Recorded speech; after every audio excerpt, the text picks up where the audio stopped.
Right guys, it's going to be really quick. I feel like a bank robber really. I am. I'm on the canal bank. Never thought of that. What I want to do is I want to get in. I want to rake the swim. It's getting dusk. I don't want anybody seeing me doing it because other anglers will poach it. I've had it happen so many times in life.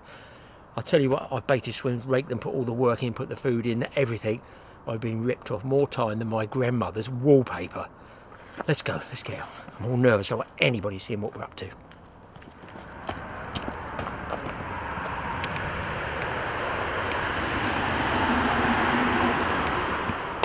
Right, what I normally use for clearing a swim, I just want to check because I am baiting this swim up right by the trees because I'm the only one who can underhand cast here.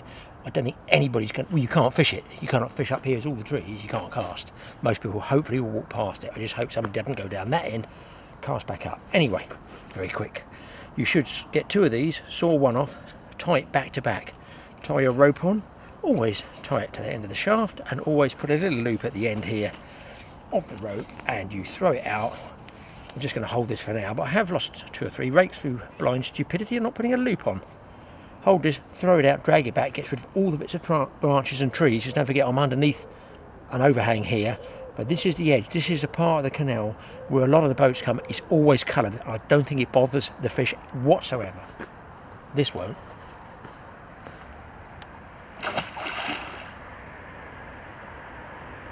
Now just let it sink. Don't pull it back too fast, just pull it back very, very slowly. And if there's any twigs or branches there, and bits of weed as well, I mean there's not much weed in there because it's all chopped and chewed up by the boats that go up and down, the canal boats. As you can see, I bring it out, it stirs all the mud up, it creates, you know, there's bits of weed on there. Get them all off. And then I know it's clear here for throwing my bait in. Now, over your belt, let's get some more out. You can also, if you want, bind a bit of flat lead around that shaft of that rake head or your handle to sink it so it comes in nice and low. This is absolutely a classic for catching tench at the start of the season. It stirs up all the bottom, pulls bits of weed out, then they come in and you know your bait is not resting on the weed, it's actually, you know, straight on the mud and the silt on the bottom, and they can find it. Plus they then will dig around and root around and then actually clear that swim for you. Right. Now I'm doing this, well, right on dusk. Just, it doesn't look, because it's a good camera, it's got a low light level meter on it, but it's getting dusk now. Hopefully there's nobody about. You have no trouble, you're perfectly entitled to do it. It's just other anglers, not all of them, a lot of them are good, a lot will respect the swim that you've raked and baited and done all the work, but there are those. Committee members, don't even talk to me about them. That's why I'm not a club member. I'm in no clubs. One guy actually moved in on a swim, saw me bait it, saw me rake it, had over 100 pounds of tench out of it, didn't even thank me for it. And he watched me, stood talking to me, watched me, with chest waders going out 3 times a week baiting up for the start of the season. So now you know why I'm a bit secret squirrel. Right, it's pretty clear. I've had a few branches out there, hopefully I won't get snagged in those. Let's keep moving, I'm nervous somebody's going to come down this towpath, and if it's an angler they'll know what I'm doing. Bread and bran, all mixed up, a few trout pellets in there. Just a cheap and easy mix, and I'm going to whale it in there. Now listen, this is the problem. This is why I don't fish canals a lot. You've got to pull the fish into one area. They could be all the way up and down here moving. So I've sprayed yesterday, little handfuls all the way along here, and now this is going to be my main fishing swim. So I'm aiming on a lot of the fish, have little sort of nibbles, if you like, little appetizers on about 50 yards either side of where I want to bait, and I'm hoping that they come working their way down here. When they get to this spot, voila, a big old lump, trout pellets, bit of everything, bread, bran, sweet corn, whatever you want to throw in there, and out they go. Now the other thing is, I would go, because the towpath is this side here, right, I would go 2/3 to 3/4 of the way across. Where the boats move up and down the middle, obviously they're in the middle, that stirs it, keeps it clear. It's obviously going to be deeper in the middle. Shallow this side, shallow that side. But because people move up and down here, dog walking or whatever, I feel the fish are pushed slightly over there. So 3/4, you know, 2/3 of the way over is where I'm going to bait up. You can also, if you wanted to, this is quite sloppy because I've only done it tonight, so I wanted to get out quick. You can pre-roll these, make up 10 or 20 of these, put them in about, I'm going to come tomorrow morning, but put them in about a week, you know, and then 3 days, then 2 days, 1 day, and shorten it down, and then I go from really coarse crude bread and bran to my loose feed, which will be sweet corn maggots, that sort of thing. Keep looking around. Now the other part of the canal, I'm going to throw some of this in. I can see it's clear. It's a boat turning area. It's called a flash, and I might try there tomorrow. But it's very, very clear, and I've already seen some bream up there and some small roach. But because it's clear water, they're going to be really tough to catch. So I've got 2 swims. I've got the coloured section here, which really is coloured, where the boats are, and then we're going to go up and just throw a bit in a clear stretch where I can see fish. They'll be harder to catch, but I've got to get them on the feed because so few anglers fish up and down a lot of canals. They don't know what food is. They're unnatural, so you've got to pre-bait it. With that swim baited, I wanted to move upstream with as much clearer water and see if I could get some bait in there before the sun set. I'm going to get this in quickly, guys. Not raking this swim. Get it straight out there. Oh, here they come. 2 of the greatest comedians known in the world to people that are pre-baiting. Duck and Swan. What a couple of comics they are. There they come. I'll do that. I've given them one up there to keep them off my ground bait. Hopefully they'll feed up there, but because we're so clear here, they can see all. I've left it really late, and if it's not anglers coming down fishing your swim, it's going to be Sammy Swan and Donald the duck. Now you can see over there, it's absolutely white. I don't know if you can see in the camera. Now this is why I use a load of cheap ground bait. This sort of situation is I want to lure these. I've kept a little bit back. I'm going to try and feed them up there. In the meantime, hopefully, well, it's not going to be too deep for them. Then they'll dive down and get it all. Should have done it when it's absolutely pitch black dark. But I'm going to try and keep them up there so that allows for that bait there to sink on the bottom. Hopefully they'll follow me.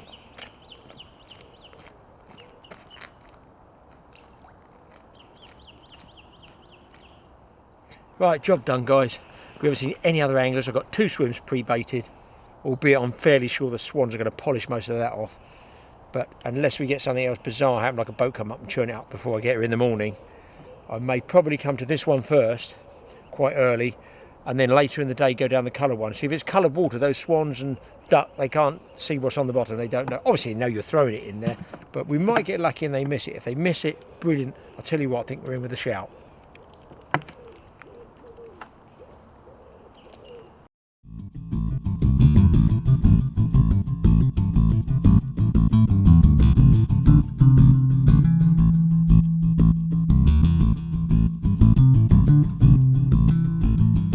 I was soon back the next day for a little session, try and float fishing and see what was in there. Obviously with a lot of bait already in the water, all I needed to do was get a float out there and a bit of loose, 3 samples going out, cast alongside the weed bed and trust to luck. Well, I got a bream hooked up on a float, first session after doing that pre-baiting. Luckily there's a boat up there.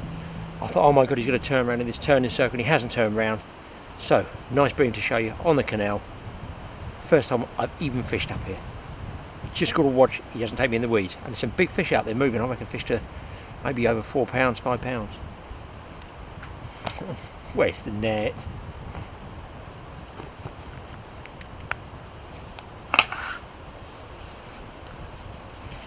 The thing is with canals, you've got to be very, very quiet, very careful getting fish in. I don't want to disturb any other fish out there because they're not really on the feed. I was dead lucky with this. I just saw these shapes moving over there, cast out, and I saw the bream move away. Didn't even see the float go. Here he comes.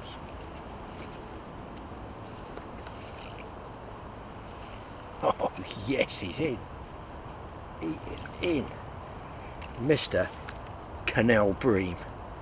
Yes sir. Let's take a quick look at this one. Always use yourself a little disc like this, pop it straight out. But I'll tell you what, he got it right inside his mouth, and that tells me there's a chance of getting another one. I haven't seen the roach yet. Here he comes. 1 canal bream. Look at that. Now that's worth, as we say at Totally Awesome Fishing Show, that's worth getting out of bed for. Now, my theory is they're not really on the feed yet, but due to the fact that this one had about 3 inches of that maggot down his throat, you know, he swallowed it.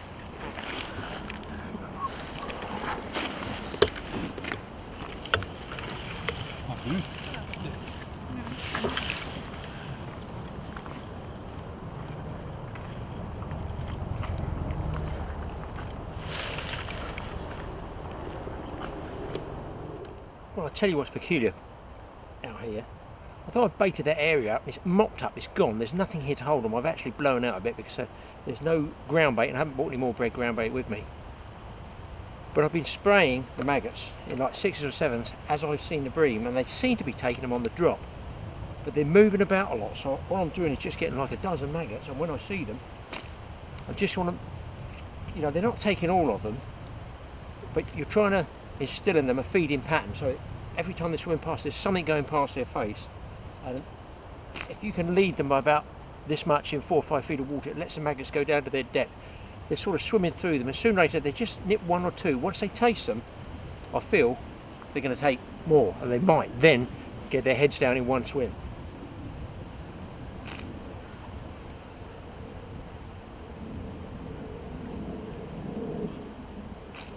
I'll tell you what, there's a lot of bream moving around here too, far more than I thought. This is in the clear water section. It's tough, I've got that one fish, but might get some more. There's something different. I've just got this waggler like this, but I don't know if you can see that just there.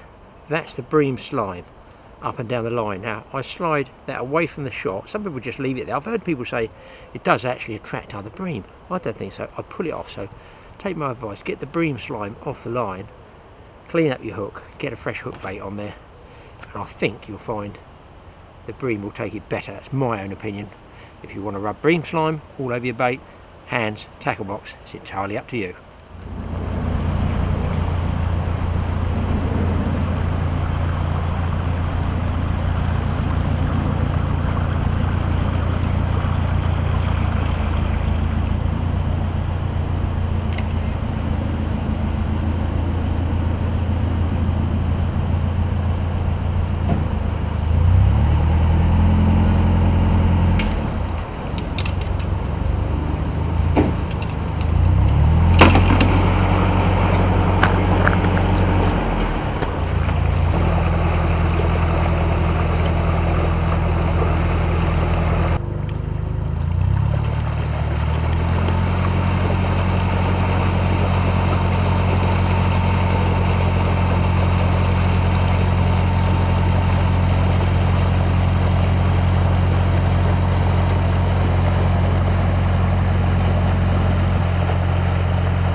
Now, I'm not going to say I'm happy.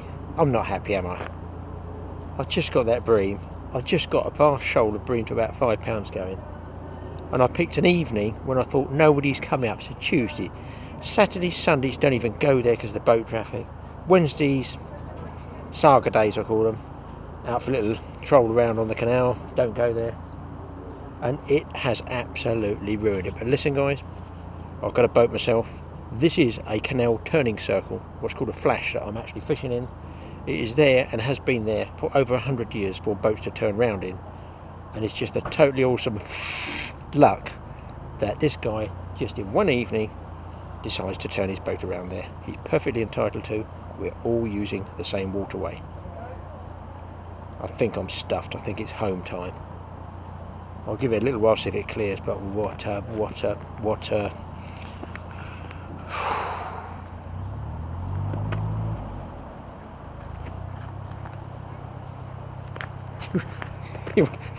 I've got to take a photograph of how this water's come up. It's unbelievable. I don't want to say people, it's worse. There's a canoe coming now.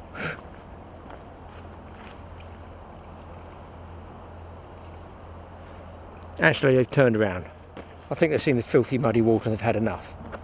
It's not my verbal abuse, but just look at the state of the canal water now. It's beautiful and clear. I can see all the bream swimming around. Look at that.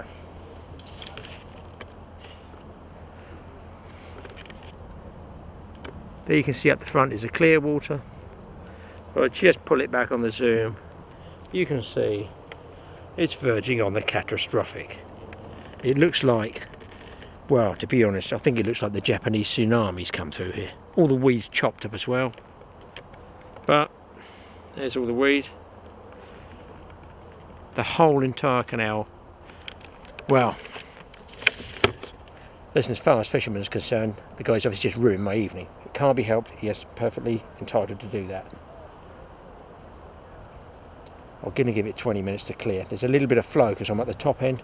The bottom end, waste of time. It's just going to stay mud coloured all day. What to do, what to do. 15 minutes sitting down, I think, guys. 15 minutes calming now.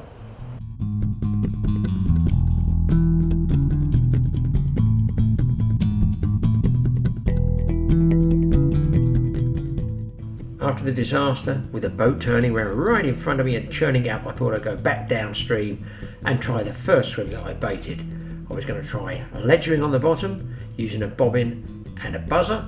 That way I could float fish as well, and instead of using 2 float rods, I could have a ledger rod out there and perhaps catch something as a sort of sideline, covering both bases as it were.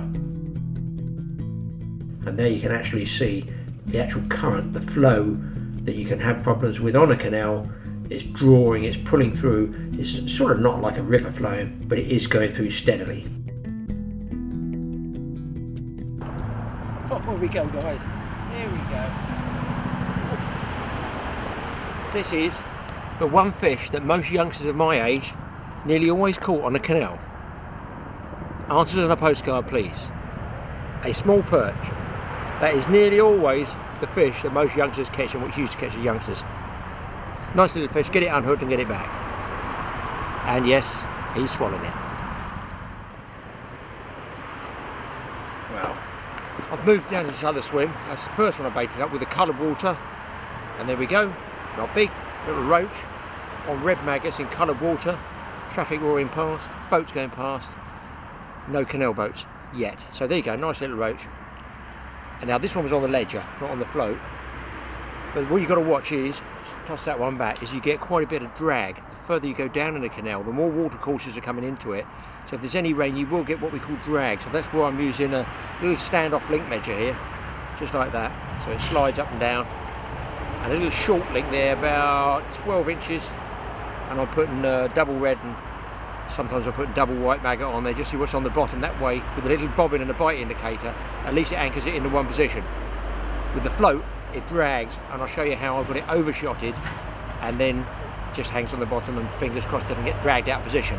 But because these lovely canal boats go past, they chop all the weed up. The weed gets drifted down with the wind and the current, hangs on the float and then drags it out of position. Tricky. This is a sign you want to see. A skimmer. Now it's not very big, but the fact that that skimmer's come into the swim, there's roach, perch and a little skimmer there, indicates to me that it's worth hanging on, because it is a nightmare with Joe Public. I've got dogs going in the water, dogs going through my bobbins, through my fishing line, through my sandwich box, trying to get a tikka masala out of my sandwich box, and then ate a mouthful of sweet corn. About 4 days old. Anyway, good luck on the dog for eating that. I'll get this little chap back, we might get lucky and have some fish move in on us. Now something you must do is keep that bait going a little and often. I do mean little in the canal. Don't forget they've had all that feed over the last sort of 2 or 3 evenings I've been putting in there. 6 grains, right round the float, that's all you need. And, little tip here, if the float is dragging down, make sure you make a little trail down of different spots. Otherwise, where you're throwing the bait all the time, the float goes through it, passes over. Same goes to the maggots as well. So go around the float where the float's sitting, but as it trips through, say about 3 feet, make a little trail to the left of the float that's dragging right to left. Oh. Just as I spoke,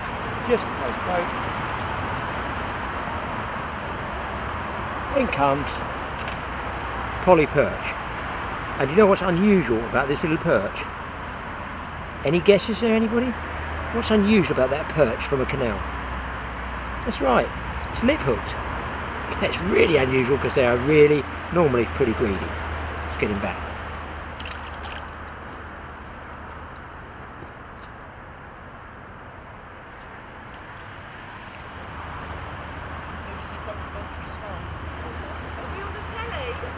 No, on the camera.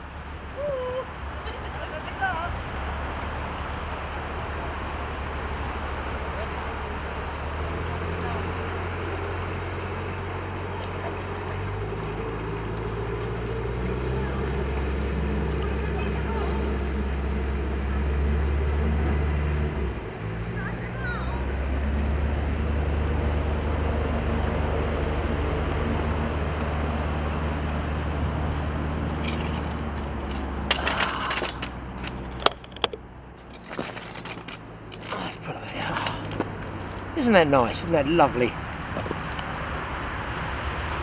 You can just see, sitting in the peace and solitude of your local canal, watching the wildlife, fauna and traffic go over the bypass.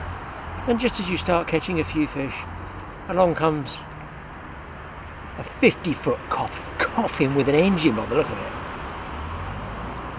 That's it. I'm done. I'm finished. I'm going to have to go somewhere else, guys. I'll probably go back up in the clear stretch.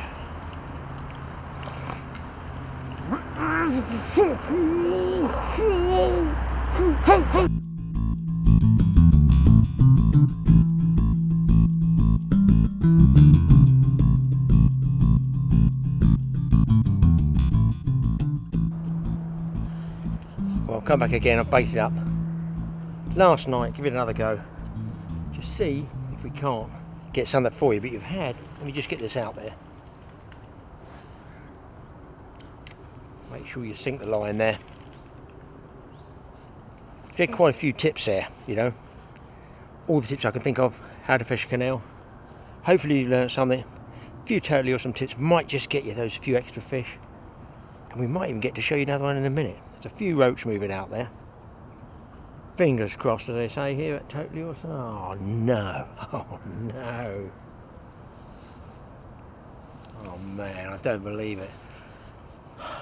Put it all in, all the bait's gone in. I baited here, baited further down there. Swans are down there cleaning up and working their way, and I know they're going to find where I am here because bits of bread are floating down. And yes, a boat's coming in. I've absolutely had it with boats. Nothing else to do, guys, nothing else to do. It's just a one phone call job, I'm telling you, problem solved. Had it with boats. Absolutely had it with them. Excuse me a minute, it won't take long. It won't take, we'll get these boat problems sorted out once and for all. Hello? Yes, I wonder if you could put me through to the president. Yeah, Totally Awesome Fishing. Oh, sorry? Totally? Yeah, Totally Awesome Fishing Show. Yes, sir. Yes, if you can put me through. Yeah, Graeme Pullen. Oh, hello. Hi there, Mr. President. Mr. President, I don't know that you can help us out here on the Totally Awesome Fishing Show. We've got a bit of a problem, a bit of a sort of terrorising of the bream and roach shoals here on the canal. I wonder if it's possible if I could. Well, I'd like basically to call in an airstrike if I could, please. That's no problem, sir. I thought you'd be the man for that. I really did think you'd be the man for that. Yes, sir. Whatever you like. Napalm, Semtex, HE. I'm not bothered yet. Just on this boat. It's very slow moving. Very slow. It will be slow moving in a minute. Yes, sir. Well, F-16 should be fine. Yes. If you could, and avoid the swim as well, because I have baited up this end. Yes, sir. Okay, Mr. President. At T-minus 4 minutes, I will vacate the premises, and I do understand, of course, that it will be glowing here in a little while. Next fishing session here in 150 years? Huh, that's okay by me. Yes, sir, Mr. President, thank you very much. What's that? No, we will send you the T-shirt. We will send you the T-shirt. Thank you, sir. Bye-bye. Yes, done. Boat, bye-bye. Swans, bye-bye. And me, 4 minutes 50 and incoming on the way. I'm out of here. One thing to do, and that's... Damn right, boy. She's a-coming. I'm gonna leg it. Oh.